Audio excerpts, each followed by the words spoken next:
Maganda ang start ng conference para sa Rain or Shine Elasto Painters sa likod ng pamumuno ni new head coach Kaloy Garcia. 2-0 record ngayon ang ROS na nasa tuktok ng standings matapos talunin si tropang TNT at Mahindra Floodbuster. Sa linggo masusubukan ng Elasto Painters sa pag-target nila ng 3-0 record kontra crowd favorite Barangay Ginebra. Ayon kay head coach Kaloy Garcia, kumpara sa naunang games, mas organisado ang sistema ni Coach Tim Cone kung kaya sigurado siyang butas ng karayom ang dadaanan nila bago makuha ang panalo. Well, you know, Ginebra likes to run also. They have good point guards. They are a bigger team than us. Yan ang bago nila. I don't know how many players, 3 or 4 new players also. But their system under Coach Tim Cone has always been there. And he's one of the greatest coaches in the PBA. So alam naman natin mabilis na mag-adjust yung Ginebra.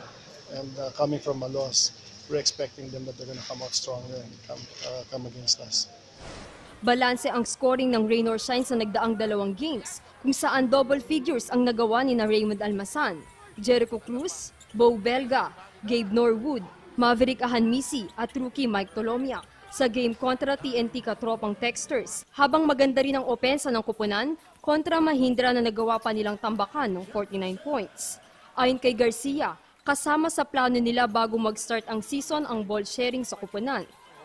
Well, before the season started, we said that we're gonna do that, allow everybody to play. Anybody can take the shot.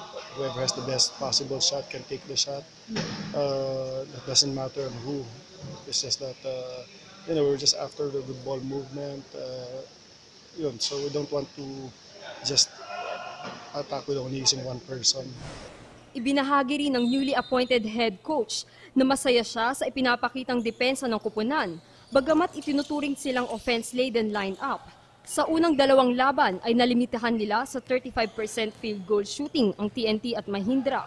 Gayunpaman, run and gun pa rin ang gagamitin nilang sistema sa kanilang susunod na laban.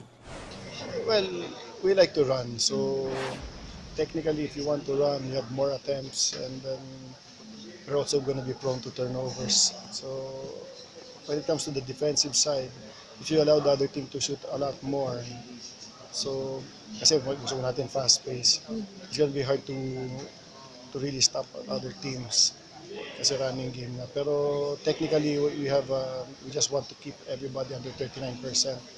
We play then we'll be okay after that.